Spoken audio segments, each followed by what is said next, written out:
Good evening बच्चों। देखो आज की क्लास में हमने वेक्टर एडिशन का मैग्नीट्यूड मतलब रिजल्टेंट का मैग्नीट्यूड निकालना देख लिया था और उसके सारे फॉर्मूले पढ़ लिए थे। तो अब हम उसके कुछ क्वेश्चन करते हैं, है ना। अच्छे ध्यान रखना कि वैसे तो पूरी फिजिक्स में रिजल्टेंट निकालने के बहुत सारे केसेस आते हैं, लेकिन रिजल्टेंट में भी फोर्सेस के रिजल्टेंट का सबसे ज्यादा यूज होता है। इसलिए इस रिजल्टेंट वाले पार्ट में हम केवल फोर्सेस का ही रिजल्टेंट निकालेंगे, क्योंकि फोर्सेस के रिजल्टेंट का प्रैक्टिकली सबसे ज्यादा महत्व होता है। इसलिए इस वाले पार्ट में मेनली फोर्सेस का ही रिजल्टेंट देखेंगे, है ना। तो देखो पहले हम कुछ बेवकूफ बनाने के क्वेश्चन लेते हैं, इसको देख लेना, है ना। तो जैसे मान लेते हैं कि कोई भी पार्टिकल है, उस पर दो फोर्स वेक्टर लग रहे हैं। चलो, पहले फोर्स वेक्टर की वैल्यू 10 न्यूटन, दूसरे फोर्स वेक्टर की वैल्यू 8 न्यूटन। और चलो इस बार मान लेते हैं कि दोनों फोर्स वेक्टर पैरेलल हैं, मतलब बिल्कुल सेम डायरेक्शन में। तो हमको देखना है कि इस बार रिजल्टेंट फोर्स का मैग्नीट्यूड कितना होगा, वो देखना है ना।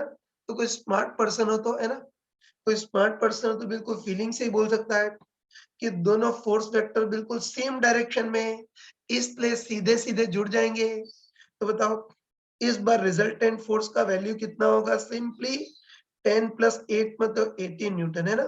तो कोई स्मार्ट पर्सन हो तो शक्ल देखते ही बता सकता है कि दोनों फोर्सेस पैरेलल हैं, सेम डायरेक्शन में, इससे सीधे सीधे जुड़ जाएंगे। तो इस बार रिजल्टेंट मैक्सिमम पॉसिबल होगा और कितना होगा। सिंपली 10 प्लस 8 मतलब 18 न्यूटन। तो वही कोई इंसान हो तो फीलिंग से बिल्कुल डायरेक्ट कर सकता है, लेकिन अगर कोई इंसान नहीं हो, मशीन ही मानव हो, तो मूर्खों टाइप से इस बार फॉर्मूले से भी इसको कर सकते हैं, है ना। तो तुम बताओ, ये दो फोर्सेस के रिजल्टेंट का मैग्नीट्यूड देखना है ना। तो आज की क्लास में हमने पढ़ा था कि रिजल्टेंट का मैग्नीट्यूड कितना होता है। Simply root of A square plus B square plus 2ab cos theta. बस गधों टाइप से इस फॉर्मूले से भी कर सकते हैं, है ना। तो बताओ इस बार रिजल्टेंट फोर्स का मैग्नीट्यूड निकालना है ना। तो रिजल्टेंट फोर्स का मैग्नीट्यूड सिंपली रूट ए square plus B square plus 2ab cos theta. तो रूट ऑफ ए पहले फोर्स वेक्टर का वैल्यू, तो 10 का स्क्वायर, प्लस बी दूसरे फोर्स वेक्टर का वैल्यू 8 स्क्वायर प्लस 2, ए की जगह 10, बी की जगह 8 इंटू कॉस थीटा। तो तुम बताओ कि इस बार दोनों फोर्सेस पैरेलल हैं, सेम डायरेक्शन में, तो दोनों के बीच एंगल 0 होगा। तो होता है इस बार थीटा इक्वल टू 0 रखेंगे ना। तो होता है थीटा इक्वल टू 0 रखेंगे तो कॉस थीटा मैक्सिमम होगा और 1 होगा। तो ये बोल सकते हैं कि दोनों फोर्सेस सेम डायरेक्शन में पैरेलल, तो इस बार दोनों के बीच एंगल थीटा 0 रखेंगे तो कॉस थीटा मैक्सिमम पॉसिबल आएगा और 1 आएगा। तो बताओ अब रिजल्टेंट का मैग्नीट्यूड कितना बन जाएगा। Root of 10 square plus 8 square plus 2 10 8 इतना आएगा। अब बताओ ये अंदर वाली चीज क्या बन गई, है ना। अंदर वाली चीज कैसी बन गई, A square plus B square plus 2ab। और 9 10 में पढ़ा होगा कि A square plus B square plus 2ab को हम क्या बोल सकते हैं, ए प्लस बी का होल स्क्वायर। तो अंदर वाली चीज को हम क्या बोल सकते हैं, 10 प्लस 8 का होल स्क्वायर। और फिर उसका अंडर रूट करेंगे तो कितना आएगा, 10 प्लस 8, है ना। तो कैलकुलेशन तुम खुद कर सकते हो, तो बोल सकते हैं कि अंदर, है ना, ये इस पूरी चीज को हम क्या लिख सकते हैं, रूट ऑफ 10 प्लस 8 का होल स्क्वायर। तो होता है इसको अंडर रूट करेंगे तो कितना आएगा अपने पास, 10 प्लस 8।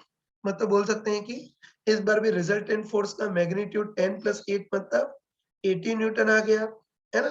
तो वो तो हमने शक्ल देखते ही बता दिया था, है ना। तो आगे डायरेक्ट ध्यान रखना, है ना। आगे डायरेक्ट ध्यान रखना कि ऐसे चिरकुट क्वेश्चन में फॉर्मूले को कष्ट देने की जरूरत नहीं है ना। ऐसे चिल्लर क्वेश्चन में फॉर्मूले को कष्ट देने की जरूरत नहीं, हम डायरेक्ट बोल सकते हैं कि बता दोनों फोर्सेस पैरेलल हैं, सेम डायरेक्शन में, तो सीधे सीधे जुड़ जाएंगे। मतलब इस बार रिजल्टेंट मैक्सिमम पॉसिबल होगा और कितना होगा, 10 प्लस 8 मतलब 18 न्यूटन, है ना। लेकिन फिर भी मूर्खों टाइप से फॉर्मूले से भी कर लिया, लेकिन फॉर्मूले से करने से हमको एक इम्पोर्टेंट सबक मिला, है ना।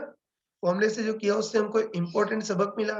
तो देखो हम, है ना, हम क्लियरली बोल सकते हैं कि अगर कभी भी दोनों फोर्स वेक्टर है ना, हम कॉन्फिडेंटली बोल सकते हैं कि कभी भी दोनों वेक्टर बिल्कुल पैरेलल हो, मतलब दोनों के बीच एंगल बिल्कुल 0 हो, तो बताओ थीटा 0 होगा तो कॉस थीटा मैक्सिमम होगा, और कॉस थीटा मैक्सिमम होगा तो रिजल्टेंट का मैग्नीट्यूड भी मैक्सिमम होगा। है, तो ये ध्यान रखना कि जो मूर्खता की थी उससे भी हम एक सबक निकाल सकते हैं।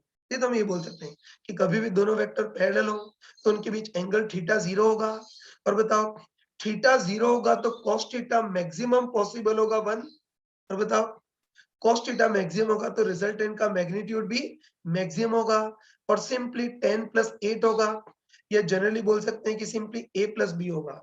तो अब इसको आगे एक्सप्लेन करने की जरूरत नहीं है ना, अब इसको आगे एक्सप्लेन करने की जरूरत नहीं है, तो अच्छे ध्यान रखना तो एकदम अच्छे ध्यान रखना कि कोई भी दो वेक्टर्स हो, है ना, कोई भी दो वेक्टर्स हो और उनके बीच एंगल अगर चेंज कर रहे हो तो हम कंफर्म बोल सकते हैं कि उनके बीच, है ना, उनका रिजल्टेंट मैक्सिमम पॉसिबल तब होगा जब दोनों एलोंग या पैरेलल हो, दोनों एलोंग या पैरेलल हो, तो उस केस में इनका रिजल्टेंट मैक्सिमम होगा, और कितना होगा, सिंपली 10 प्लस 8, या जनरली बोले तो सिंपली a प्लस बी ए बोल सकते हैं। अब चलो एसी का अगला एग्जांपल ले रहा हूं, उसको देखना। तो इस बार भी सेम वैसा ही केस है। इस बार भी कोई पार्टिकल है, उस पर दो फोर्स वेक्टर लग रहे हैं। पहले फोर्स वेक्टर की वैल्यू 10 न्यूटन, दूसरे फोर्स वेक्टर की वैल्यू 8 न्यूटन। और चलो इस बार मान लेते हैं कि दोनों फोर्स वेक्टर बिल्कुल अपोजिट है, मतलब एंटी पैरेलल है। तो इस बार रिजल्टेंट का मैग्नीट्यूड कितना होगा वो देखना है। तो वैसे तो इसमें भी फॉर्मूले को कष्ट देने की जरूरत नहीं है, इसमें भी हम शक्ल देखते ही बता सकते हैं ना। तो कोई स्मार्ट पर्सन हो, कोई स्मार्ट पर्सन हो तो शक्ल देखते ही बता सकता है। इस बार दोनों फोर्सेस बिल्कुल अपोजिट हैं, तो इस बार दोनों सीधे सीधे घट जाएंगे, सब्ट्रैक्ट हो जाएंगे। तो इस बार रिजल्टेंट मिनिमम पॉसिबल होगा, और कितना होगा, 10 माइनस 8 मतलब 2 न्यूटन, है ना। तो कोई स्मार्ट पर्सन और फीलिंग से बोल सकता है कि दोनों फोर्सेस बिल्कुल अपोजिट हैं, तो इस बार घट जाएंगे, तो इस बार रिजल्टेंट की वैल्यू 10 माइनस 8 मतलब 2 होगी। लेकिन चाहो तो इसको भी मूर्खों टाइप से फॉर्मूले से कर सकती हूँ, है ना, चाहे तो इसको भी मूर्खों टाइप से फॉर्मूले से कर सकते हैं। तो एक बार इसको भी कर लेते हैं फॉर्मूले से, है ना। बस तुमको अच्छे पता है कि इन दोनों फोर्सेस के रिजल्टेंट का मैग्नीट्यूड कितना होता है, वही root of A square plus B square plus 2ab cos theta. तो रूट ऑफ ए पहले का मैग्नीट्यूड 10 स्क्वायर प्लस बी दूसरे के मैग्नीट्यूड 8 स्क्वायर प्लस 2, ए की जगह 10 बी की जगह 8 इनटू cos थीटा, दोनों के बीच एंगल। तो तुम देखते ही बताओ कि बताओ इस बार दोनों फोर्स वेक्टर बिल्कुल अपोजिट हैं, तो बिल्कुल अपोजिट है, तो इस बार दोनों के बीच एंगल 180 डिग्री होगा। और बताओ दोनों के बीच एंगल 180 डिग्री होगा, तो cos थीटा कितना हो जाएगा, cos 180 डिग्री मतलब -1, है ना। वही दोनों वेक्टर अपोजिट है, तो इस बार दोनों के बीच एंगल 180 डिग्री, थीटा 180 डिग्री रखेंगे तो बताओ cos थीटा cos 180 डिग्री मतलब -1 होगा, मिनिमम पॉसिबल होगा। और तुम बताओ इस बार थीटा 180 cos थीटा -1 रखेंगे तो बताओ अब रिजल्टेंट का मैग्नीट्यूड कितना आ जाएगा, root of 10 square plus 8 square minus 2 10 into 8 इतना हो जाएगा। तो बताओ अंदर वाली चीज क्या बन गई, A square plus B square minus 2ab, इसको a माइनस बी का होल स्क्वायर मतलब 10 माइनस 8 का होल स्क्वायर लिख सकते हैं। और बाहर अंडर रूट भी है, तो 10 माइनस 8 के स्क्वायर का अंडर रूट करेंगे तो इस बार रिजल्टेंट का मैग्नीट्यूड 10 माइनस 8 आएगा मतलब 2 न्यूटन। तो बताओ कॉमन सेंस से किया था तब भी वही आ गया, और गधों टाइप से फॉर्मूले से किया तब भी वही आ गया। लेकिन ध्यान रखना है ना, अच्छे ध्यान रखना कि अब इसमें भी फॉर्मूले को कष्ट देने की जरूरत नहीं है, शक्ल देखते ही बता सकते हैं कि दोनों फोर्सेस बिल्कुल अपोजिट हैं, तो सीधे सीधे घट जाएंगे मतलब सब्ट्रैक्ट हो जाएंगे। तो रिजल्टेंट का मैग्नीट्यूड सिंपली 10 माइनस 8 मतलब 2 न्यूटन। इसके लिए मूर्खों टाइप से इतना डिटेल में फॉर्मूला लगाने की जरूरत नहीं थी, है ना। लेकिन ये जो फॉर्मूला लगाया ना, ध्यान रखना, ये जो फॉर्मूला लगाया उससे भी हमें कंक्लूजन निकाल सकते हैं ना। तो बस हम है ना, तो बस हम बिल्कुल क्लियरली बोल सकते हैं कि बताओ दो वेक्टर अगर बिल्कुल अपोजिट हो, है ना, बोल सकते हैं कि अगर दो वेक्टर बिल्कुल अपोजिट हो तो दोनों के बीच एंगल 180 डिग्री होगा। और बताओ थीटा 180 डिग्री होगा तो cos थीटा मिनिमम पॉसिबल होगा -1, ये बोल सकते हैं। दोनों वेक्टर अपोजिट हो तो दोनों के बीच एंगल 180 डिग्री। थीटा 180 डिग्री होगा तो cos थीटा मिनिमम पॉसिबल होगा, और cos थीटा मिनिमम पॉसिबल होगा तो रिजल्टेंट भी मिनिमम पॉसिबल होगा, और 10 माइनस 8 में तो 2 न्यूटन होगा। ठीक है, तो बस अब इन दोनों को कंपैरेटिवली ध्यान रखना। हाँ बच्चों, ठीक है, ध्यान रखना कि आगे फालतू फॉर्मूले के गुलाम बनने की जरूरत नहीं है ना, आगे कंपैरेटिवली याद रखना। तो अच्छे ध्यान रखना कि कोई भी दो फोर्स वेक्टर 10 और 8 हो, तो ध्यान रखना कि जब दोनों सेम डायरेक्शन में होंगे या दोनों पैरेलल होंगे तो इनका रिजल्टेंट मैक्सिमम पॉसिबल होगा, है ना वही, कि दो वेक्टर अगर पैरेलल हो तो उनका रिजल्टेंट मैक्सिमम पॉसिबल होगा, और 10 प्लस 8 मतलब 80 न्यूटन होगा। और जब दोनों अपोजिट होंगे मतलब एंटी पैरेलल होंगे तो रिजल्टेंट मिनिमम पॉसिबल होगा, और 10 माइनस 8 मतलब 2 न्यूटन होगा। और बाकी सारे केसेस में मतलब इनके बीच एंगल 0 और 180 डिग्री से कुछ और हो, मतलब इन दोनों के बीच angle 10 degree, 20 degree, 30 degree, 90 degree से कोई और एंगल हो, तो फिर जो रिजल्टेंट होगा वो 10 प्लस 8 और 10 माइनस 8 के बीच कुछ होगा। ठीक है ना, तो ये अच्छे ध्यान रखना। ठीक, कई बार हमको पूछा जाता है ना, कई बार पूछा जाता है कि कोई भी दो फोर्स वेक्टर है, एक फोर्स वेक्टर की वैल्यू 10, दूसरे फोर्स वेक्टर की वैल्यू 8, और इनके बीच एंगल हम लगातार चेंज करा रहे हैं। ठीक है, तो वही एक फोर्स वेक्टर की वैल्यू 10, दूसरे की 8, और इनके बीच एंगल हम लगातार चेंज करा रहे हैं, मतलब 10 डिग्री, 20, 90 डिग्री, 120 डिग्री से एंगल लगातार चेंज करा रहे हैं। तो हमको पूछता है कि इनके रिजल्टेंट की मैक्सिमम पॉसिबल वैल्यू कितनी हो सकती है और मिनिमम पॉसिबल वैल्यू कितनी हो सकती है, ये पूछता है। तो अब हम कॉन्फिडेंटली बोल सकते हैं, अब हमको पूरी रामायण बोलने की जरूरत नहीं है ना, तो हम कॉन्फिडेंटली बोल सकते हैं कि बताओ, जब ये दोनों फोर्स पैरेलल होंगे, है ना, जब ये दोनों फोर्स पैरेलल होंगे मतलब सेम डायरेक्शन में होंगे, तो रिजल्टेंट मैक्सिमम पॉसिबल होगा, और 10 प्लस 8 होगा मतलब 80 न्यूटन। और जब ये दोनों बिल्कुल अपोजिट है, एंटी पैरेलल होंगे, तो रिजल्टेंट मिनिमम पॉसिबल होगा, मतलब 10 माइनस 8 मतलब 2 न्यूटन। और बताओ बाकी केसेस में होते हैं इनके बीच angle 10 degree, 20 degree, 90 degree, 120 degree से बाकी सारे केसेस में जो रिजल्टेंट होगा वो 10 प्लस 8 और 10 माइनस 8 मतलब 18 और 2 के बीच होगा।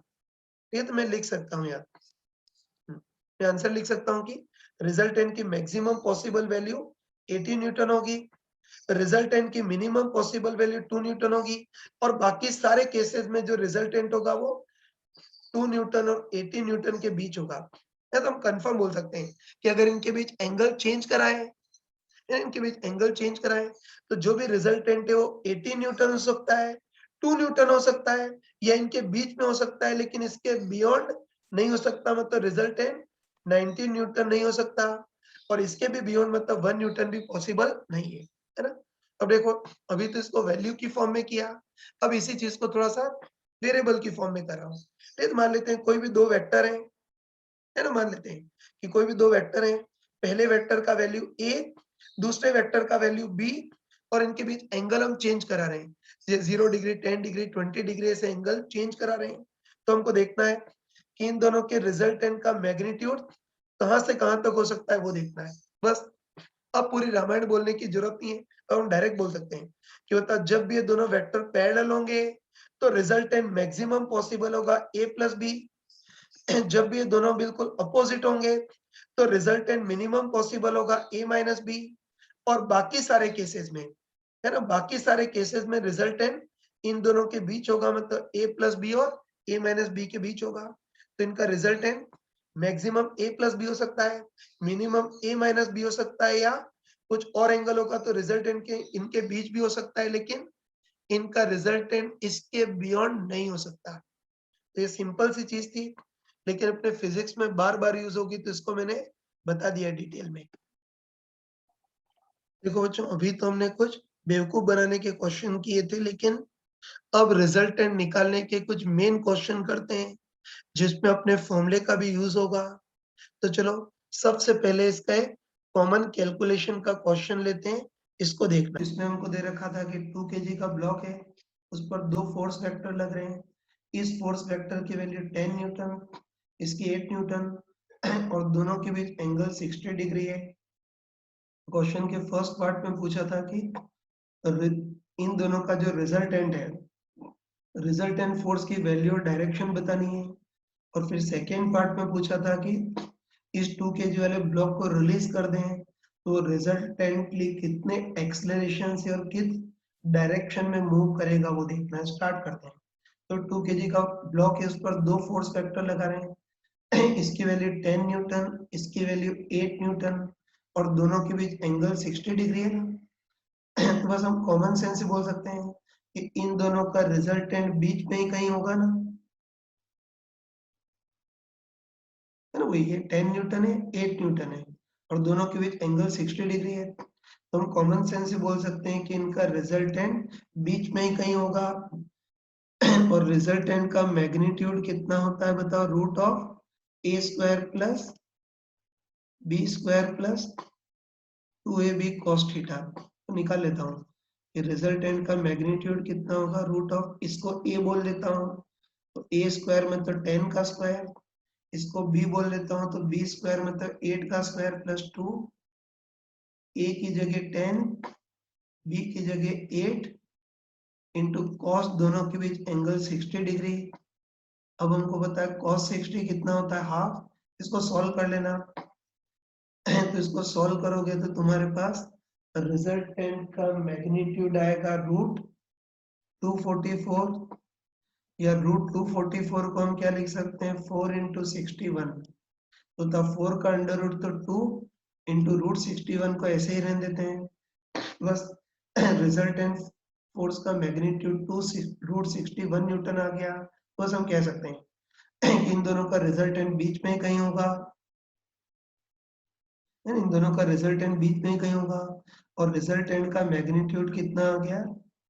2 रूट 61 न्यूटन।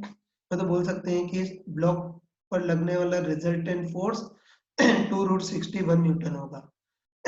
अब रिजल्टेंट का एंगल देखना है, तो एंगल को वैसे तो जुगाड़ से सोच सकते हैं थोड़ा सा, ठीक है, कि अगर दोनों की वैल्यू बिल्कुल बराबर होती तब तो रिजल्टेंट बिल्कुल बीच में होता, मतलब 30 डिग्री एंगल पर होता। लेकिन इस बार इसकी वैल्यू ज्यादा है तो इसकी ज्यादा चलेगी, मतलब रिजल्टेंट इसके ज्यादा पास आएगा, मतलब रिजल्टेंट का इसके साथ जो एंगल होगा वो 30 डिग्री से भी कम होगा।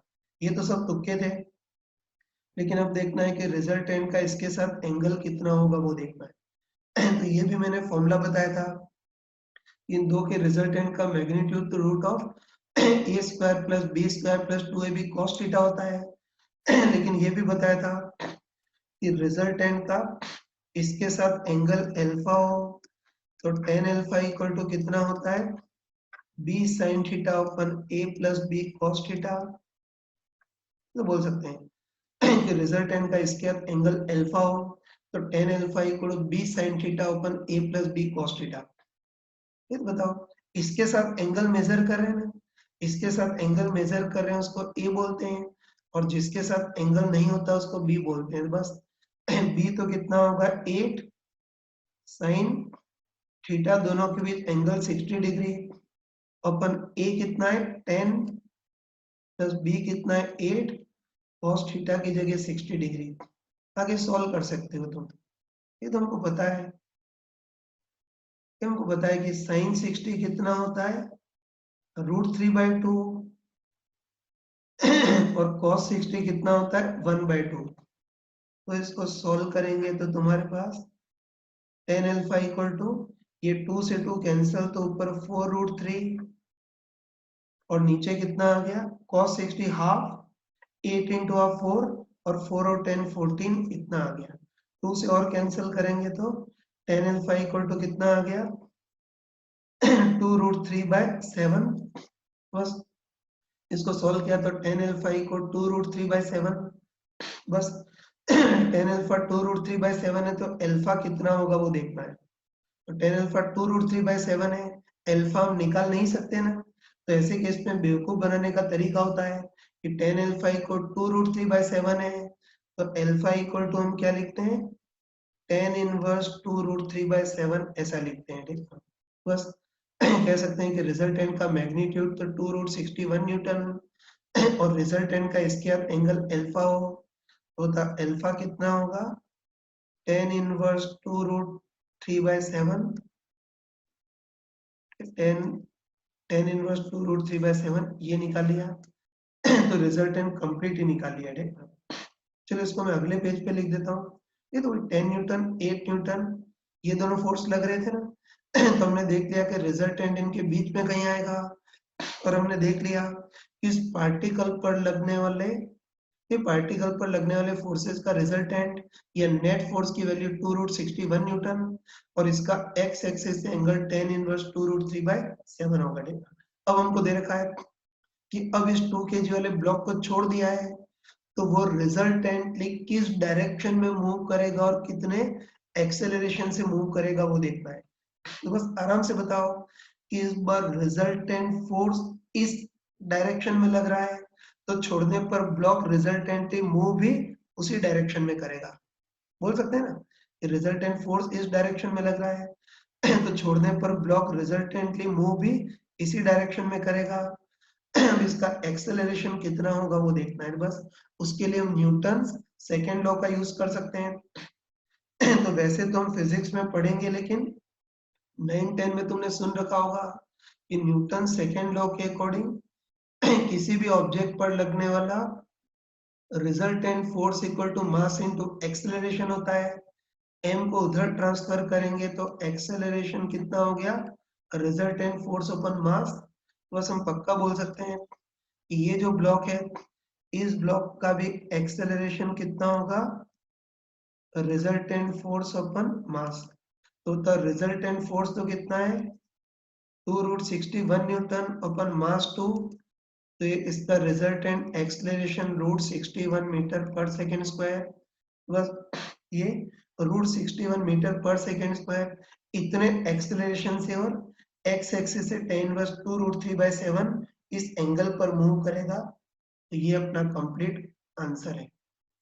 तो कर सकते हैं। तो याद रखना कि जो रिजल्टेंट फोर्स निकाल रहे हो कोई फालतू चीज नहीं है। याद रखना कि किसी भी ऑब्जेक्ट को छोड़ दे मत तो रिलीज कर दे, तो जिधर की रिजल्टेंट फोर्स है उसी डायरेक्शन में वो रिजल्टेंट मूव भी करने लगेगा। ये इसका सिग्निफिकेंस होता है। चलो बच्चों इसकी कुछ और एग्जांपल करते हैं। तो इसको भी देख लेना। इसमें भी हमको दे रखा है कि 2 kg का कोई ब्लॉक है, इस पर दो फोर्स वेक्टर लगा रहे हैं। इस फोर्स वेक्टर की वैल्यू 10 न्यूटन, इस फोर्स वेक्टर की वैल्यू 10 न्यूटन है, और दोनों के बीच आपस में एंगल 120 डिग्री है। तो हमको देखना है कि इस बार भी इन दोनों फोर्सेस का रिजल्टेंट कितना होगा, किस एंगल पर होगा वो देखना है। और उसके बाद अगले पार्ट में वही पूछा है कि इस ब्लॉक को अगर रिलीज कर दें तो ये रिजल्टेंटली कितने एक्सेलरेशन से और किस डायरेक्शन में मूव करेगा वो देखना है। इसको भी कर सकते हैं ना, स्टार्ट करते हैं। तो ये कोई पार्टिकल है, इस पर दो फोर्स वेक्टर लग रहे हैं, इसकी वैल्यू 10 न्यूटन, इसकी भी 10 न्यूटन, और दोनों के बीच टोटल एंगल 120 डिग्री है। बस सबसे पहले तो हमको पूछा है कि इनके रिजल्टेंट फोर्स का वैल्यू और डायरेक्शन क्या होगा वो देखना है। ठीक, तो देखो इस बार तो हम कॉमन सेंस से बोल सकते हैं ना। इस बार तो हम कॉमन सेंस से बोल सकते हैं कि इस बार लकीली दोनों फोर्सेस की वैल्यू बिल्कुल बराबर है ना भाई।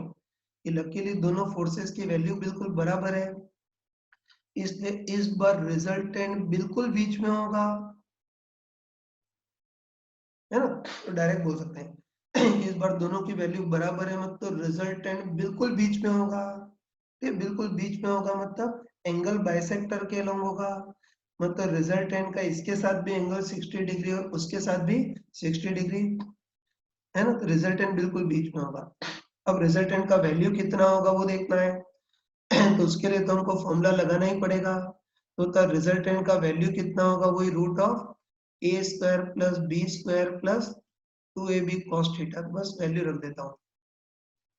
तो रिजल्टेंट का मैग्नीट्यूड कितना होगा, रूट ऑफ ए स्क्वायर, इसको ए बोल देता हूँ तो ए स्क्वायर मतलब 10 स्क्वायर प्लस बी स्क्वायर, इसको बोल देता हूँ तो ये भी 10 स्क्वायर प्लस 2, ए इसका मैग्नीट्यूड 10, बी इसका मैग्नीट्यूड ये भी 10, और cos थीटा दोनों के बीच एंगल, तो दोनों के बीच एंगल कितना है 120 डिग्री। ठीक है, और हमको अच्छे पता है कि cos 120 डिग्री कितना होता है, -हाफ। तो 2 से 2 कैंसल तो बताओ रिजल्टेंट का मैग्नीट्यूड कितना हो गया, रूट ऑफ ये 10 स्क्वायर कितना हो गया 100 प्लस ये 10 स्क्वायर भी कितना हो गया 100, फिर ये माइनस को बाहर ले लेता हूँ, 2 से 2 कैंसल तो 10 इंटू 10 ये भी 100, तो तब इस 100 से ये 100 कैंसल, तो रिजल्टेंट का मैग्नीट्यूड कितना हो गया, केवल रूट 100, केवल रूट 100 मतलब 10 न्यूटन इतना हो गया, ठीक है ना। तो बस हम पक्का बोल सकते हैं, चित्र में लिख सकते हैं, हम पक्का बोल सकते हैं कि इस फोर्स की वैल्यू भी 10 थी, इसकी वैल्यू 10 थी मतलब दोनों की वैल्यू बराबर है, इससे रिजल्टेंट बिल्कुल बीच में आएगा, मतलब 60 डिग्री एंगल पर आएगा, और रिजल्टेंट का magnitude root of A square plus B square plus 2ab cos theta वाला फॉर्मूला लगाया तो रिजल्टेंट का मैग्नीट्यूड कितना आ गया हमारे पास 10 न्यूटन, ये आ गया, देखो देखो ये एक बहुत इंटरेस्टिंग रिजल्ट है और इसका अपने फिजिक्स में बार बार यूज होता है, तो कोई स्मार्ट पर्सन है तो इसको थोड़ा सा रिजल्ट की फॉर्म में ध्यान में रख सकते हो, ठीक। तो आगे डायरेक्ट ध्यान रखना, ये भी फोर्स 10 न्यूटन है, ये भी फोर्स 10 न्यूटन है, और अगर दोनों के बीच एंगल 120 डिग्री हो तो सॉल्व करने पर रिजल्टेंट का वैल्यू भी 10 न्यूटन ही आता है, डायरेक्ट ध्यान रखना, कैलकुलेट करोगे तब भी वही आएगा, लेकिन इंटरेस्टिंग रिजल्ट है, तो ध्यान रखना कि पहला फोर्स भी 10 दूसरा भी 10, और अगर दोनों के बीच एंगल 120 डिग्री हो तो सॉल्व करने पर उसका रिजल्टेंट भी 10 ही आता है, तो ये रिजल्टेंट फोर्स निकाल लिया। फिर रिजल्टेंट का एंगल देखना है, तो इस बार एंगल के लिए गधों टाइप से फॉर्मूला लगाने की जरूरत नहीं है, एंगल तो हम लॉजिकली निकाल सकते हैं, बताओ इस बार लकीली दोनों की वैल्यू बराबर है तो रिजल्टेंट बिल्कुल बीच में आएगा, मतलब एंगल बाइसेक्टर के अलोंग होगा, मतलब 60 डिग्री एंगल पे होगा, ठीक। तो ये निकालिए। अब चलो क्वेश्चन का सेकेंड पार्ट देखते हैं। तो सेकेंड पार्ट में हमको दे रखा है कि 2 kg वाले पार्टिकल को इस फील्ड में रिलीज कर दिया है, तो रिजल्टेंटली कितने एक्सलेशन से और किस डायरेक्शन में मूव करेगा वो देखना है तो बस तुम आराम से बताओ, तुम आराम से बताओ कि इस 2 kg वाले पार्टिकल को, 2 kg वाले पार्टिकल को छोड़ दिया मतलब रिलीज कर दिया है ना, तो रिलीज कर दिया तो क्या होगा, जिधर की ओर रिजल्टेंट फोर्स लग रहा है ये पार्टिकल रिजल्टेंटली मूव भी उसी डायरेक्शन में करेगा, फीलिंग से बोल सकते हैं, बस आराम से बताओ कि रिजल्टेंट फोर्स 60 डिग्री एंगल पर लग रहा है, तो पार्टिकल रिजल्टेंटली मूव भी 60 डिग्री एंगल पर करेगा। अब इसका एक्सेलरेशन कितना होगा वो देखना है, बस उसके लिए हम न्यूटन सेकेंड लॉ का यूज कर सकते हैं, मैंने अभी बताया था कि न्यूटन सेकेंड लॉ के अकॉर्डिंग किसी भी पार्टिकल पर लगने वाला resultant force equal to mass into acceleration, तो एक्सेलरेशन होगा रिजल्टेंट फोर्स अपन मास, बस बोल सकते हैं कि ठीक है, रिजल्टेंट 60 डिग्री एंगल पर मूव करेगा और इसका एक्सेलरेशन कितना होगा, रिजल्टेंट फोर्स अपन मास, तो रिजल्टेंट फोर्स तो कितना है 10 अपन इसका मास कितना है 2, तो इसका रिजल्टेंट एक्सेलरेशन 10/2 मतलब 5 मीटर पर सेकेंड स्क्वायर, बस आंसर आ गया कि छोड़ने पर ये रिजल्टेंटली 5 मीटर पर सेकेंड स्क्वायर इतने एक्सेलरेशन से बिल्कुल बीच में मतलब 60 डिग्री एंगल पर मूव करेगा, तो इजीली हम कर सकते हैं, ठीक है। बाकी इंटरेस्टिंग चीज ध्यान रखना, ठीक है, याद रखना अगर एक फोर्स की वैल्यू एफ हो, दूसरे फोर्स की भी वैल्यू एफ हो, और अगर दोनों के बीच एंगल लकीली 120 डिग्री हो तो सॉल्व करने पर रिजल्टेंट भी एफ ही आता है। ये तो कई बार पूछा जाता है कि दो फोर्सेस की वैल्यू बराबर है और उनके रिजल्टेंट की वैल्यू भी अगर उतनी लानी हो तो उसके लिए दोनों के बीच एंगल कितना होना चाहिए, 120 डिग्री। तो इंटरेस्टिंग रिजल्ट है, तो उसको तुम ध्यान में रख सकते हो। चलो बच्चों इसका अगला एग्जांपल लेते हैं इसको देखना, देखो इस बार भी 2 kg का ब्लॉक है, इस पर भी दो फोर्स वेक्टर लग रहे हैं, इस फोर्स वेक्टर की वैल्यू 15 न्यूटन, इस फोर्स वेक्टर की वैल्यू 20 न्यूटन, और इस बार दोनों परपेंडिकुलर है, मतलब दोनों के बीच एंगल 90 डिग्री है, तो हमको देखना है कि रिजल्टेंट फोर्स की वैल्यू और डायरेक्शन क्या होगी वो देखना है, और अगला पार्ट वही है कि इस फील्ड में 2 kg वाले पार्टिकल को हम रिलीज करते हैं मतलब छोड़ देते हैं, तो ये रिजल्टेंटली कितने एक्सेलरेशन से और किस डायरेक्शन में मूव करेगा वो देखना स्टार्ट करते हैं तो 2 kg वाला ब्लॉक है, उस पर दो फोर्स वेक्टर लग रहे हैं, इसकी वैल्यू 15 न्यूटन, इसकी वैल्यू 20 न्यूटन और दोनों परपेंडिकुलर हैं। पहले रिजल्टेंट फोर्स कितना होगा वो देखना है। ठीक है, तो हम यहाँ भी कॉमन सेंस से बोल सकते हैं कि बताओ इन दोनों का रिजल्टेंट भी बीच में कहीं होगा ना, है ना, तो हम कॉमन सेंस बोल सकते हैं कि बताओ एक 15 न्यूटन एक 20 न्यूटन का फोर्स लगा रहे हैं, तो तब इन दोनों का भी रिजल्टेंट बीच में कहीं होगा, है ना इन दोनों का भी रिजल्टेंट बीच में कहीं होगा। तो पहले रिजल्टेंट का मैग्नीट्यूड कितना होगा वो देखना है।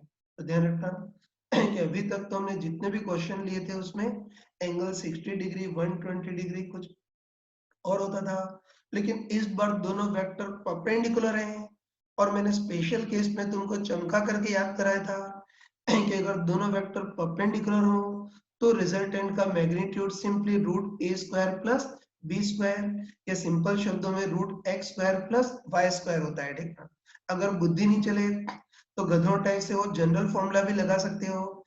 ये रिजल्टेंट का जनरल फॉर्मूला रूट ए square plus B square plus 2ab cos theta, लेकिन दोनों परपेंडिकुलर हैं। थीटा 90 तो cos थीटा 0 थे, पूरी चीज 0, तो रिजल्टेंट रूट ए स्क्वायर प्लस बी स्क्वायर ही आएगा। लेकिन गधों के टाइप से आगे पेन की इंक वेस्ट करने का टाइम नहीं है।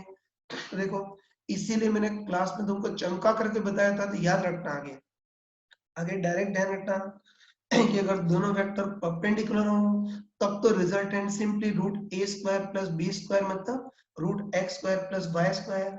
अगर कोई और एंगल बन रहा हो तो फिर पूरा रूट ए स्क्वायर प्लस वाई, कोई और एंगल बन रहा हो तो फिर वो detail root of A square plus B square plus 2ab cos theta लगाना है। लेकिन अगर दोनों परपेंडिकुलर हो तो रिजल्टेंट का वैल्यू सिंपली रूट ए स्क्वायर प्लस बी स्क्वायर।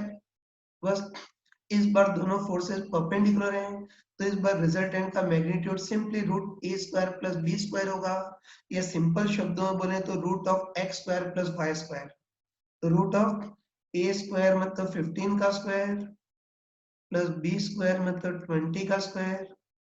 इसको सॉल्व करोगे तो रूट 15 का स्क्वायर 225 और 20 का स्क्वायर 400, तो रूट 625 हो गया। और तुमको पता होगा कि 625 का अंडर रूट 25 होता है, तो रिजल्टेंट का मैग्नीट्यूड कितना हो गया 25 न्यूटन। तो हम पक्का बोल सकते हैं कि रिजल्टेंट बीच में कहीं होगा, और हम बोल सकते हैं कि रिजल्टेंट का मैग्नीट्यूड या इस पर लगने वाला नेट फोर्स कितना होगा 25 न्यूटन। तो रिजल्टेंट का मैग्नीट्यूड तो इतना आ गया। अब रिजल्टेंट की डायरेक्शन क्या होगी वो देखना है। तो एक तो हम तुक्का लगा सकते हैं, बताओ इस बार इन दोनों में से इसकी वैल्यू ज्यादा है, इसकी वैल्यू ज्यादा है तो इसकी ज्यादा चलेगी, मतलब रिजल्टेंट इसके ज्यादा पास होगा और इससे दूर होगा। वो तो फीलिंग से बोल सकते हैं, लेकिन चलो इस बार हमको पूछा है कि रिजल्टेंट का इसके साथ एंगल अल्फा कितना होगा वो देखना है। ये तो देखो मैंने स्पेशल केस में क्लियरली बताया था कि अगर दोनों वेक्टर परपेंडिकुलर हो तो फिर रिजल्टेंट का इसके साथ एंगल अल्फा हो, तो अब tan अल्फा इक्वल टू कितना होता है b बाय a, या सिंपल शब्दों में tan अल्फा क्या होता है जिसके साथ एंगल नहीं बन रहा है वो अपन जिसके साथ एंगल बन रहा है वो। फालतू लिख नहीं रहा हूँ पूरा, ये तो मैंने क्लास में बताया था। ये दोनों परपेंडिकुलर हो फिर तब रिजल्टेंट का इसके साथ एंगल कितना होगा tan alpha equal to b by a, या सिंपल शब्दों में बोले तो tan अल्फा इक्वल टू जिसके साथ एंगल नहीं बन रहा है वो अपन जिसके साथ एंगल बन रहा है वो। तो जिसके साथ एंगल नहीं बन रहा है वो कितना है 20, अपन जिसके साथ एंगल बन रहा है वो 15, तो ये 4/3, तो tan अल्फा इक्वल टू 4/3, तो alpha equal to tan inverse 4/3। लेकिन इसका तो आंसर हमको पता है कि tan अल्फा इक्वल टू 4/3 हो तो अल्फा अप्रोक्सीमेटली कितना होता है 53 डिग्री। ठीक है, तो बस हम कह सकते हैं कि रिजल्टेंट का वैल्यू तो 25 न्यूटन और रिजल्टेंट का एक्स एक्सिस से एंगल या रिजल्टेंट का इसके साथ एंगल कितना हो गया 53 डिग्री। ठीक है, ठीक है, कंपेरेटिवली याद रखना, अच्छे ध्यान रखना। ठीक, क्लास में बताया था, अच्छे ध्यान रखना कि अगर दोनों वेक्टर परपेंडिकुलर हो तब तो छोटे फॉर्मूले लगा सकते हैं कि रिजल्टेंट का मैग्नीट्यूड रूट ए स्क्वायर प्लस बी स्क्वायर, और रिजल्टेंट का एंगल अल्फा हो तो tan अल्फा इक्वल टू जिसके साथ एंगल नहीं बन रहा है वो अपन जिसके साथ एंगल बन रहा है वो। लेकिन अगर एंगल 90 डिग्री नहीं होता कुछ और होता तो फिर हमको ये पूरा डिटेल फॉर्मूला लगाना पड़ता है। लेकिन 90 डिग्री ऑफ परपेंडिकुलर तब हम डायरेक्ट कर सकते हैं। रिजल्टेंट का मैग्नीट्यूड रूट ए स्क्वायर प्लस बी स्क्वायर और रिजल्टेंट का इसके साथ एंगल अल्फा हो तो tan अल्फा इक्वल टू जिसके साथ एंगल नहीं बन रहा है वो अपन जिसके साथ एंगल बन रहा है वो, तो कंप्लीटली आ गया है ना। मतलब बोल सकते हैं कि इस पर लगने वाला रिजल्टेंट फोर्स तो 25 न्यूटन आ गया और इसका एंगल 53 डिग्री। ठीक है, अब इस क्वेश्चन का सेकेंड पार्ट कर सकते हैं। अब तो मेरे ख्याल से आराम से कर सकते हो।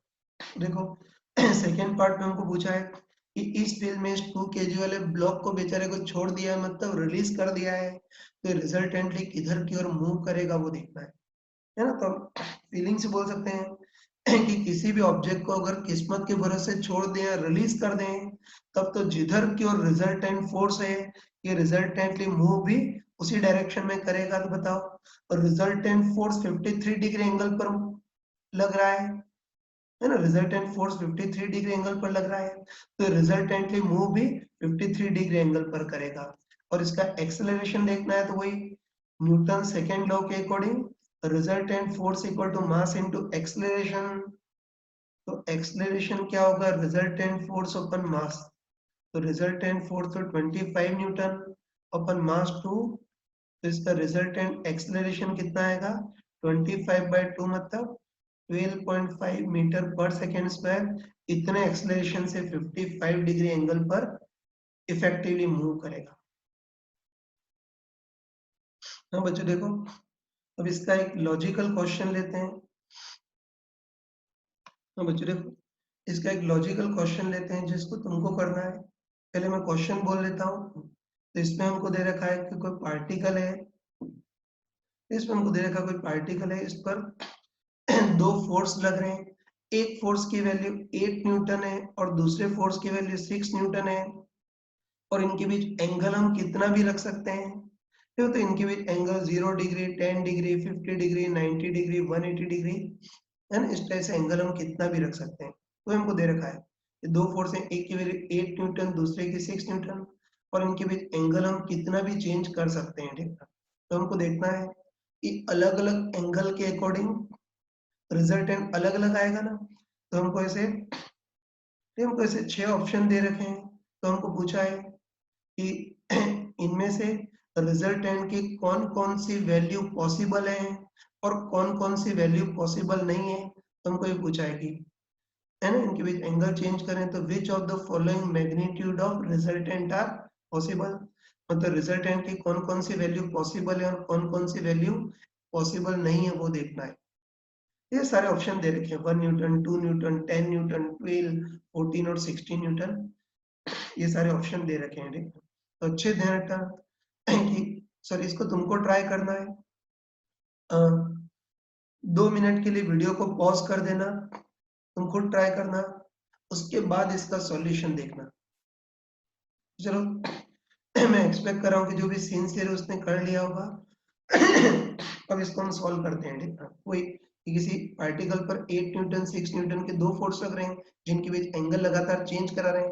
अलग अलग एंगल के अकॉर्डिंग रिजल्टेंट अलग अलग आएंगे। तो इनमें से रिजल्टेंट के कौन कौन से वैल्यू पॉसिबल होंगे और कौन कौन से वैल्यू पॉसिबल नहीं होंगे वो देखना है। ठीक है, तो ध्यान रखना कि कभी भी इस टाइप के क्वेश्चन आए ना, ध्यान रखना कि कभी भी इस टाइप के क्वेश्चन आए तो उसको करने का स्मार्ट तरीका ये होता है कि हम देखेंगे कि रिजल्टेंट की मैक्सिमम पॉसिबल वैल्यू कितनी होगी वो देखेंगे और रिजल्टेंट की मिनिमम पॉसिबल वैल्यू कितनी होगी वो देखेंगे। बस जो भी रिजल्टेंट की वैल्यू होगी वो इस मैक्सिमम और मिनिमम के बीच लाई करेगी। ठीक, तो इसकी शक्ल पहचान लेना, याद रखना कि कभी भी इस टाइप के क्वेश्चन आए तो उसके लिए हम वही देखेंगे कि रिजल्टेंट की मैक्सिमम पॉसिबल वैल्यू कितनी हो सकती है और मिनिमम पॉसिबल वैल्यू कितनी हो सकती है वो देखना है। तो चलो सबसे पहले हम देखते हैं कि एक फोर्स 8 न्यूटन दूसरा फोर्स 6 न्यूटन और इनके बीच एंगल हम रैंडमली चेंज करा रहे हैं। तो चलो सबसे पहले देखते हैं कि इनके रिजल्टेंट की मैक्सिमम पॉसिबल वैल्यू कितनी होगी और कब होगी वो देखते हैं। तो देखो गधों टाइप से मैथमेटिकली सोचने का जरूरत नहीं है, है ना। वही कि मूर्खों टाइप से मैथमेटिकली सोचने की जरूरत नहीं है, हम फीलिंग से ही बोल सकते हैं कि बताओ अगर दोनों फोर्स सेम डायरेक्शन में लगे, है ना, क्लास में बता चुका हूँ, ठीक है। तो हम फीलिंग से सोच सकते हैं कि बताओ अगर दोनों फोर्स अगर सेम डायरेक्शन में लगे तो सीधे सीधे जुड़ जाएंगे, मतलब रिजल्टेंट मैक्सिमम होगा। ये तो शक नहीं होना चाहिए, ध्यान रखना। बिना मैथमेटिक्स के फीलिंग से ही बोल सकते हैं कि दोनों फोर्स सेम डायरेक्शन में हो तो सीधे सीधे जुड़ जाएंगे, मतलब तब रिजल्टेंट मैक्सिमम होगा। तो मैं लिख देता हूँ, चलेगा, कि दोनों फोर्स सेम डायरेक्शन में हो, पैरेलल हो, तो सीधे सीधे जुड़ जाएंगे, मतलब तब रिजल्टेंट मैक्सिमम होगा। और कितना होगा, a प्लस बी, मतलब 8 प्लस 6 मतलब 14 न्यूटन। फिर पता चल गया कि दोनों पैरेलल और सेम डायरेक्शन, तो रिजल्टेंट मैक्सिमम होगा, और रिजल्टेंट का मैक्सिमम पॉसिबल वैल्यू 14 न्यूटन होगा।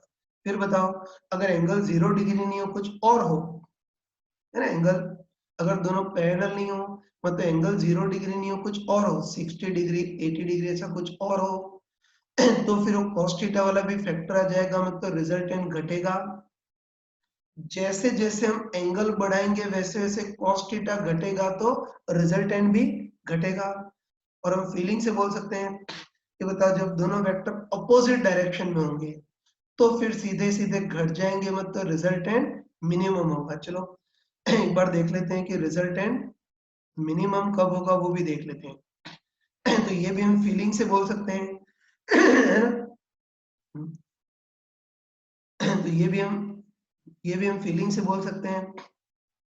ये क्या है, सॉरी, ये भी हम फीलिंग से बोल सकते हैं कि बताओ दोनों वेक्टर अगर अपोजिट डायरेक्शन में हो तो सीधे सीधे घट जाएंगे, मतलब तब रिजल्टेंट मिनिमम पॉसिबल होगा। और तब रिजल्टेंट a माइनस बी, मतलब 8 माइनस 6 मतलब 2 न्यूटन इतना होगा, है ना। तो मैक्सिमम और मिनिमम वैल्यू देख ली। लेकिन मैं क्लियरली बोला हूँ कि अभी तो मैंने मूर्खों के टाइप से इतना एक्सप्लेन किया है, लेकिन ये भी एक्सप्लेन किया, लेकिन आगे बेवकूफ टाइप से इतना एक्सप्लेन करने की जरूरत नहीं पड़े, है ना। आगे फीलिंग से डायरेक्ट, आगे फीलिंग से डायरेक्ट है रखना कि आगे फीलिंग से डायरेक्ट ध्यान रखना कि अगर दोनों वेक्टर सेम डायरेक्शन तो पैरेलल हो तो रिजल्टेंट मैक्सिमम पॉसिबल होगा, और a प्लस बी मतलब 14। और अगर दोनों एंटी पैरेलल मतलब बिल्कुल अपोजिट हो तो रिजल्टेंट मिनिमम पॉसिबल होगा, और कितना होगा, 8 माइनस 6 मतलब 2 न्यूटन। और अगर और कोई एंगल हो, 0 और 180 के अलावा अगर और कोई एंगल हो, 60 80 ऐसे कोई और एंगल हो, तो फिर रिजल्टेंट 14 और 2 के बीच ही होगा, ठीक। बस अब हम पक्का बोल सकते हैं ना, तो हम पक्का बोल सकते हैं कि बताओ इन दोनों के रिजल्टेंट की मैक्सिमम पॉसिबल वैल्यू 14 होगी और मिनिमम पॉसिबल वैल्यू 2 होगी। तो कंफर्म बोल सकते हैं कि इनका रिजल्टेंट या तो 14 हो सकता है, या फिर 2 हो सकता है, या फिर इनके बीच में हो सकता है, बाकी इस रेंज के बियॉन्ड नहीं हो सकता है। तो मैं लिख देता हूँ,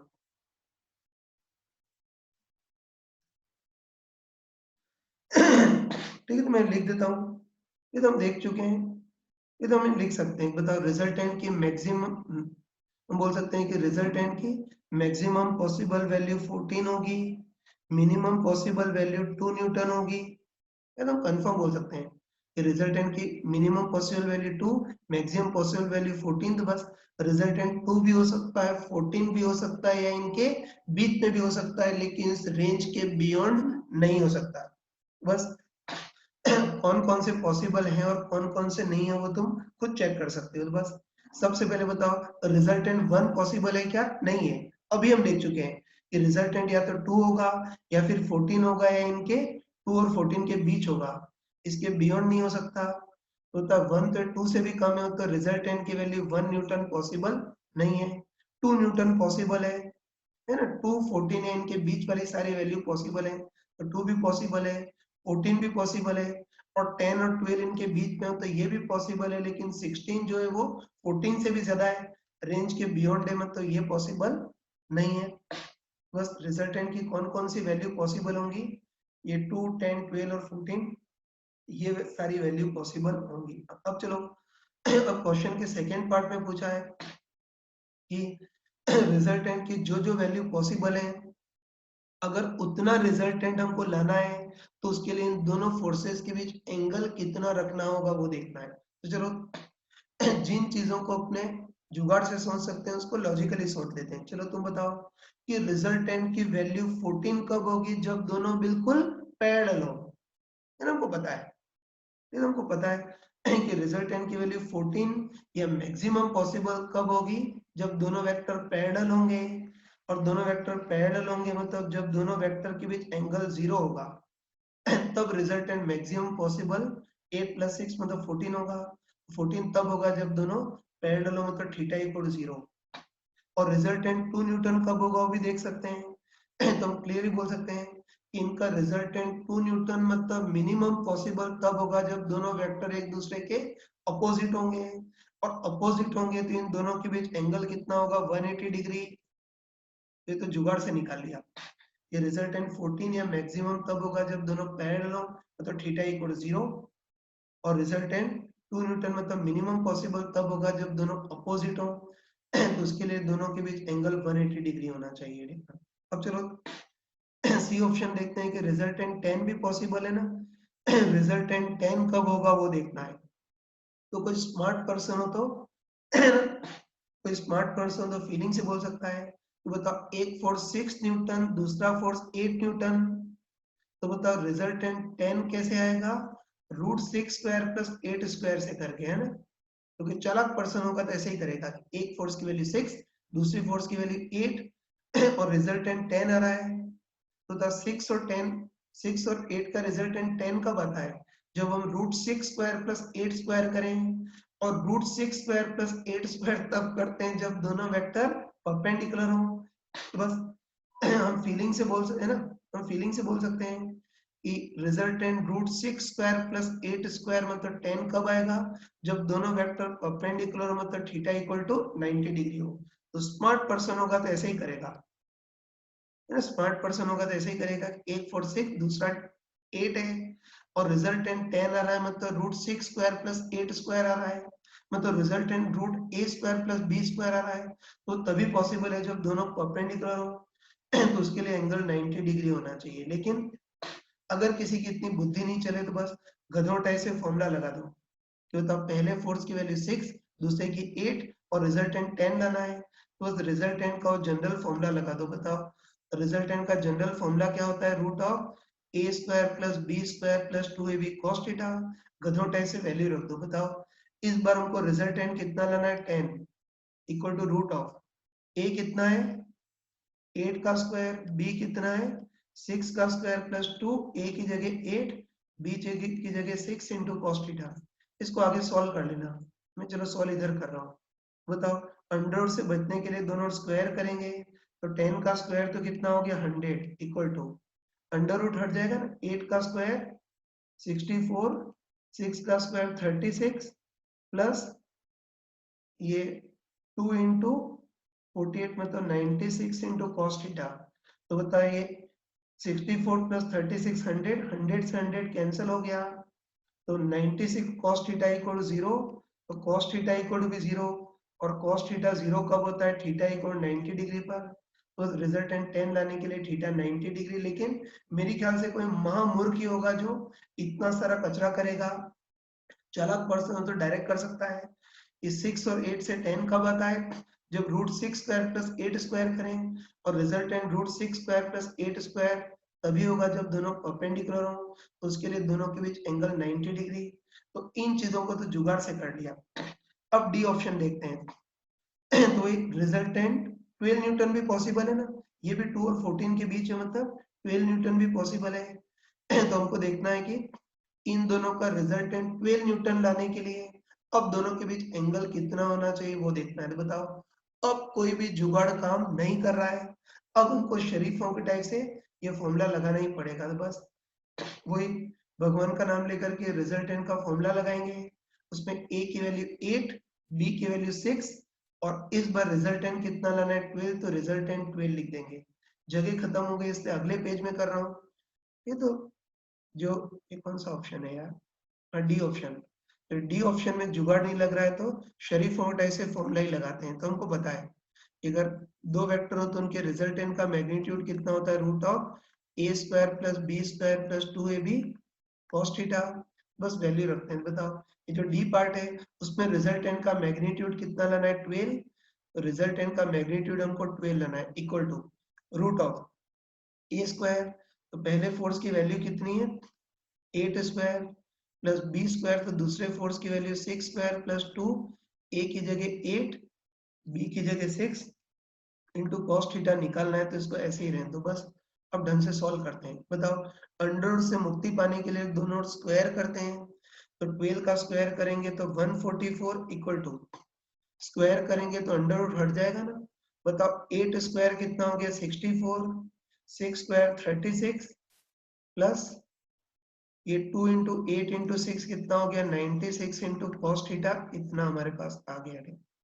चलो और सॉल्व करते हैं। बताओ 64 प्लस 36 कितना होता है, 100। 100 को उधर ट्रांसफर करेंगे, यहाँ कितना बचेगा, 96 cos theta equal to 144 minus 100 मतलब 44। बस 96 को इधर ट्रांसफर करेंगे तो cos theta equal to 44 upon 96, 4 से कैंसिल करेंगे तो कितना आएगा, 11 ओपन 24। तो बस बताओ cos थीटा इक्वल टू 11/24 है, तो थीटा नहीं निकाल सकते हैं। तो ऐसे केस में बेवकूफ बनाने का तरीका क्या होता है, cos थीटा इक्वल टू 11/24, तो theta equal to cos inverse 11/24। बस हम पक्का बोल सकते हैं कि रिजल्टेंट 12 भी पॉसिबल है। और बताओ 8 और 6 का रिजल्टेंट अगर 12 लाना है तो उसके लिए दोनों के बीच एंगल कितना होना चाहिए, बताओ, theta equal to cos inverse 11/24 इतना होना चाहिए। तो ये कर सकते हैं बस। अब इसकी शक्ल पहचान लेना। ऐसे क्वेश्चन कई बार आते हैं तो याद रखना कि कभी भी हमको ऐसा पूछे याद रखना, ये मैं अभी बता रहा हूँ ना, बाकी क्वेश्चन तुम्हारे सामने 5 या 6 बार आएगा। न्यूटन्स लॉ में आएगा, है ना, इस चैप्टर में तो आएगा ही, बाकी न्यूटन्स लॉ में आएगा, सिंपल हार्मोनिक मोशन में क्वेश्चन आएगा, वेव में आएगा, ऑप्टिक्स में आएगा, ऐसे 4 या 5 बार आएगा। तो इसकी शक्ल पहचान लेना। तो याद रखना कि अगर कभी भी तुमको, है ना, कभी तुमको पूछे कि रिजल्टेंट की कौन कौन सी वैल्यू पॉसिबल है और कौन कौन सी वैल्यू पॉसिबल नहीं है, ऐसा पूछे तो बस एक ही काम करेंगे कि पहले रिजल्टेंट की मैक्सिमम पॉसिबल वैल्यू निकालेंगे, a प्लस बी मतलब 14, मिनिमम पॉसिबल वैल्यू निकालेंगे a माइनस बी मतलब 2। बस बाकी सारे एंगल के लिए रिजल्टेंट 2 हो सकता है, 14 हो सकता है, इनके बीच में हो सकता है, इनके बियॉन्ड नहीं हो सकता है। तो ये क्वेश्चन मैंने बता दिया, ठीक, लेकिन तुमने सॉल्यूशन भी सुन लिया होगा, फिर भी एक बार खुद ट्राई करके देखना, क्योंकि ये क्वेश्चन ऐसा है जो अपने कई बार पूछा जाएगा, तो इसको एक बार खुद ट्राई करके देख लेना। चलो बच्चों इसका एक लास्ट क्वेश्चन कर लेते हैं, ध्यान से देखना। देखो अभी तक तो हमने जितने भी क्वेश्चन किए उसमें हमने केवल दो फोर्सेस या दो वेक्टर का ही रिजल्टेंट निकाला है, लेकिन अपने फिजिक्स में कई बार ऐसे केसेस आते हैं जिसमें हमको 2 से ज्यादा फोर्सेस का रिजल्टेंट निकालना होता है। जैसे 3, 4, 5 ऐसे कई बार ऐसे केसेस आते हैं जिसमें 2 से ज्यादा फोर्सेस का रिजल्टेंट निकालना होता है। तब कैसे निकालेंगे वो देखते हैं। ये तो कोई स्मार्ट पर्सन तो देखते ही समझ जाएगा। बताओ दो वेक्टर का रिजल्टेंट निकालना हो तब तो फॉर्मूला यूज करते हैं, है ना। दो वेक्टर का रिजल्टेंट निकालना हो तब तो फॉर्मूले का यूज करते हैं, लेकिन अगर 2 से ज्यादा वेक्टर का रिजल्टेंट निकालना हो तो फॉर्मूला काम नहीं करेगा, तब फिर हम बेसिक कंपोनेंट से करेंगे। ये तो इसको देख लेना। वही इसको समझने के लिए एक नॉर्मल सा एग्जांपल ले रहा हूँ, ध्यान से देखना। हम डायरेक्ट न्यूटन्स लॉ में पहुंच गए, देखना।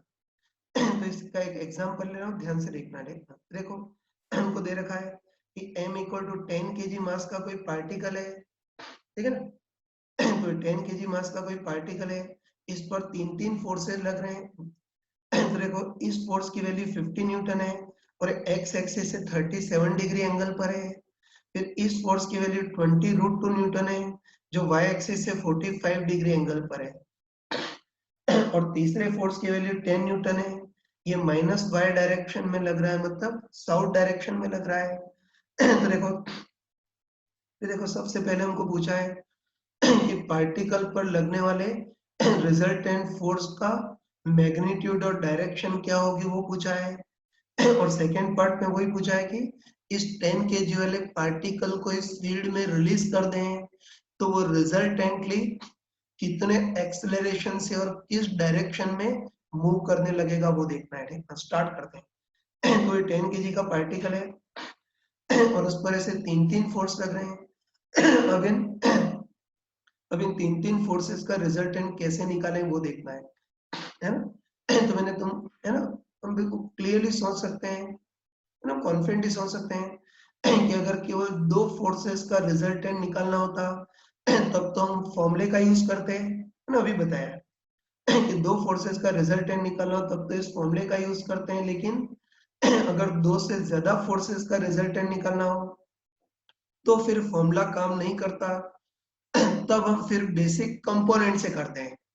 तो ये ध्यान रखना कि अगर दो से ज्यादा फोर्सेस का रिजल्टेंट निकालना हो तो फॉर्मूले से काम नहीं बनेगा। अब हम कंपोनेंट से, है ना, अब हम इसको बेसिक कंपोनेंट से करेंगे। मतलब हम क्या करेंगे कि जो वेक्टर सीधे उनको तो छेड़ेंगे नहीं, ऐसे ही रहने देंगे, और जो टेढ़े उनको कंपोनेंट में ब्रेक कर देंगे। क्या बोला सुना, तो ध्यान रखना कि दो से ज्यादा वेक्टर का रिजल्टेंट निकालना हो तो बेसिक कंपोनेंट से करते हैं। मतलब हम क्या करेंगे कि जितने भी वेक्टर हैं सबको एक्स और वाई कंपोनेंट में ब्रेक कर देंगे, है ना, कि जितने भी वेक्टर हैं सबको एक्स और वाई कंपोनेंट में तोड़ देंगे। बस अब हम क्या करेंगे, एक्स डायरेक्शन में रिजल्टेंट देखेंगे, वाई डायरेक्शन में रिजल्टेंट देखेंगे, और सबका फर्दर रिजल्टेंट देखेंगे। चलो एक बार हिम्मत करके स्टार्ट करते हैं। ठीक है, बस एक बार तीन तीन फोर्सेस का रिजल्टेंट निकालना है तो हम बेसिक कंपोनेंट से करेंगे। ये तो हम क्या करते हैं कि जो वेक्टर बेचारे सीधे उनको छेड़ते नहीं, ऐसे ही रहने देते हैं, और जो टेढ़े उनको कंपोनेंट में ब्रेक कर देते हैं। बस तुम आराम से बताओ कि बताओ ये वेक्टर तो बेचारा सीधा है ना, ये वेक्टर बेचारा सीधा है तो इसको छेड़ते नहीं, ऐसे ही रहने देते हैं, और ये दोनों वेक्टर टेढ़े हैं तो इनको कंपोनेंट में ब्रेक कर देते हैं। तो चलो पहले इसके कंपोनेंट करते हैं।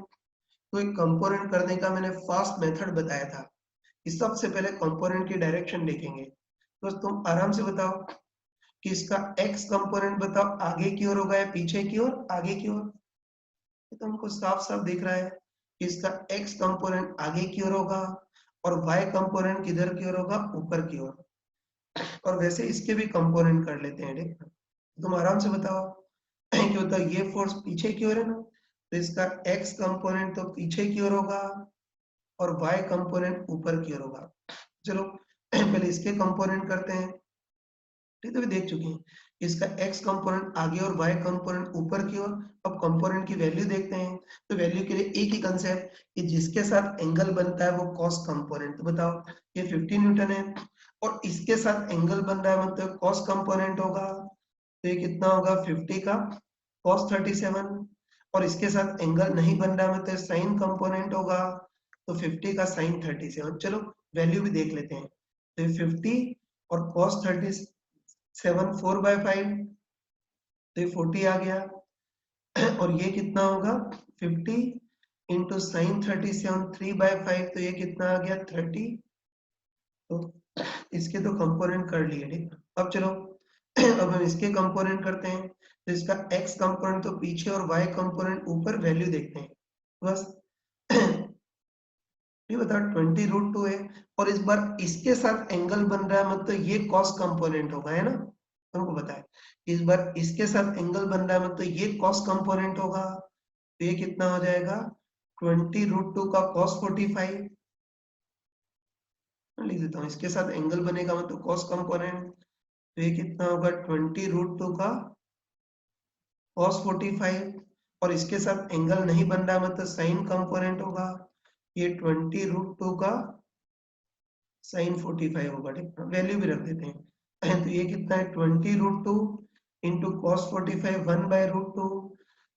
तो सॉल्व करेंगे तो 20, और ये कितना होगा 20√2 इंटू साइन 45 भी 1/√2, तो ये भी 20 हो गया, है ना। बस तुम आराम से बताओ तो तुम आराम से बताओ कि इस टाइप से हमने सारे फोर्सेस को एक्स और वाई कंपोनेंट में तोड़ दिया है ना सॉरी, इस टाइप से हमने सारे फोर्सेस को एक्स और वाई कंपोनेंट में तोड़ दिया। तो बस अब हम क्या करेंगे, एक्स डायरेक्शन का फोर्स देखेंगे, वाई डायरेक्शन का रिजल्टेंट फोर्स देखेंगे और फिर इन सब का भी फर्दर रिजल्टेंट देखेंगे। चलो पहले एक्स डायरेक्शन में रिजल्टेंट फोर्स देखते हैं। तो तुम आराम से बताओ कि एक्स डायरेक्शन में आगे की ओर तो 40 है और पीछे की ओर 20 है, तो आगे वाला फोर्स ज्यादा है, इससे एक्स डायरेक्शन में रिजल्टेंट फोर्स आगे की ओर होगा। और कितना होगा, 40 माइनस 20 मतलब 20। प्रॉब्लम तो नहीं है तो बोल सकते हैं एक्स डायरेक्शन में आगे की ओर 40 पीछे की ओर 20, तो आगे वाला फोर्स ज्यादा है ना, इससे एक्स डायरेक्शन में रिजल्टेंट फोर्स आगे की ओर होगा और कितना होगा, 40 माइनस 20 मतलब 20 न्यूटन। अब वाई डायरेक्शन में देखते हैं तो तुम बताओ कि वाई डायरेक्शन में ऊपर तो कितना है, 20 और 30 मतलब 50, तो बोल सकते हैं कि वाई डायरेक्शन में ऊपर की ओर 20 प्लस 30 मतलब 50 और नीचे की ओर 10। तो तुम आराम से बताओ कि ऊपर की ओर 50 और नीचे की ओर 10 है, ऊपर वाला फोर्स ज्यादा है, इससे वाई डायरेक्शन का रिजल्टेंट फोर्स ऊपर की ओर होगा और कितना होगा, 50 माइनस 10 मतलब 40 न्यूटन। तो बस बताओ, एक्स डायरेक्शन में रिजल्टेंट देख लिया, वाई डायरेक्शन में रिजल्टेंट देख लिया, अब इनका फर्दर रिजल्टेंट देखते हैं। तो तुम आराम से बताओ कि एक्स डायरेक्शन में 20, वाई डायरेक्शन का फोर्स 40 और ये दोनों आपस में परपेंडिकुलर हैं, तो बताओ इन दोनों का रिजल्टेंट फिर बीच में कहीं आएगा, है ना। तुम बोल सकते हैं कि एक्स डायरेक्शन में 420, वाई डायरेक्शन में 40, तो तब इन दोनों का रिजल्टेंट बीच में कहीं आएगा। तुम बताओ कि ये दोनों म्यूचुअली परपेंडिकुलर है ना भाई, ये दोनों म्यूचुअली परपेंडिकुलर हैं, तो तब इन दोनों का रिजल्टेंट कितना होगा, root of A square plus B square मतलब root of 20 square plus 40 square. इसको सॉल्व कर लेना, तो इसको सॉल्व करोगे तो ये कितना आ जाएगा, रिजल्टेंट तुम्हारे पास 20 इंटू रूट 5, इतना तो कर सकते हो ना। बस हम लिख सकते हैं कि एक्स डायरेक्शन में 20, वाई डायरेक्शन में 40, तो तब इन दोनों का रिजल्टेंट बीच में कहीं आएगा ना, सॉरी, हम बोल सकते हैं कि इन दोनों का रिजल्टेंट बीच में कहीं आएगा। और चूंकि परपेंडिकुलर से resultant root of A square plus B square मतलब root of 20 square plus 40 square, तो सॉल्व करेंगे तो इस बार रिजल्टेंट का वैल्यू कितना हो जाएगा, 20 रूट 5 न्यूटन। है ना, बोल सकते हैं कि पार्टिकल पर जितने भी फोर्स लग रहे हैं सारे फोर्सेस का रिजल्टेंट 20 रूट 5 न्यूटन इतना आएगा। और एंगल निकाल सकते हैं, बताओ रिजल्टेंट का एक्स एक्सिस से एंगल कितना होगा वो देखना है ना।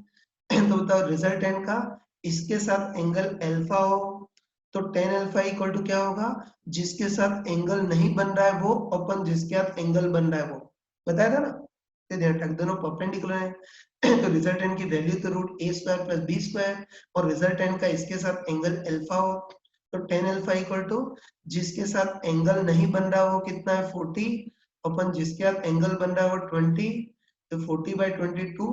tan अल्फा इक्वल 2 है तो अल्फा निकाल नहीं सकते हैं, तो बेवकूफ बनाने का तरीका क्या है कि tan अल्फा इक्वल टू 2 है तो alpha equal to tan inverse 2, alpha equal to tan inverse 2 आ गया। बस बोल सकते हैं कि जितने ही फोर्स लग रहे हैं सारे फोर्सेस का रिजल्टेंट कितना होगा, 50 रूट 5 न्यूटन, और ये जो होगा वो एक्स एक्सिस से tan इनवर्स 2 इतने एंगल पर होगा, ये निकाल लिया। ठीक है, अब क्वेश्चन का अगला पार्ट देखना। तो क्वेश्चन में हमको दे रखा है कि इस 10 kg वाले पार्टिकल को इस फील्ड में छोड़ दिया है मतलब रिलीज कर दिया है, तो ये रिजल्टेंटली किस डायरेक्शन में मूव करेगा और कितने एक्सलेशन से। तो बस डायरेक्ट बोल सकते हैं कि बताओ इस पार्टिकल को किस्मत के भरोसे छोड़ दिया मतलब रिलीज कर दिया है, तो इस बार जिधर की ओर रिजल्टेंट फोर्स है ये पार्टिकल रिजल्टेंटली मूव भी उसी डायरेक्शन में करेगा और इसका एक्सेलरेशन देखना है। तो resultant force equal to mass into acceleration, तो एक्सेलरेशन होगा रिजल्टेंट फोर्स बाय मास। तो रिजल्टेंट फोर्स तो 20 रूट 5 अपन इसका मास 10, तो इसका रिजल्टेंट एक्सेलरेशन 2 रूट 5 मीटर पर सेकेंड स्क्वायर। इतने रिजल्टेंट एक्सेलरेशन से tan इनवर्स 2 इतने एंगल पर मूव करेगा। बस वेक्टर एडिशन हमने कंप्लीट कर लिया। ये तो ये सारी चीजें मैंने वीडियो रिकॉर्डिंग की फॉर्म में भेजी है, अच्छे से देख करके समझ करके और क्लास नोट्स में नोट कर लेना। कल की क्लास में मैं इसके आगे से ही स्टार्ट करूंगा।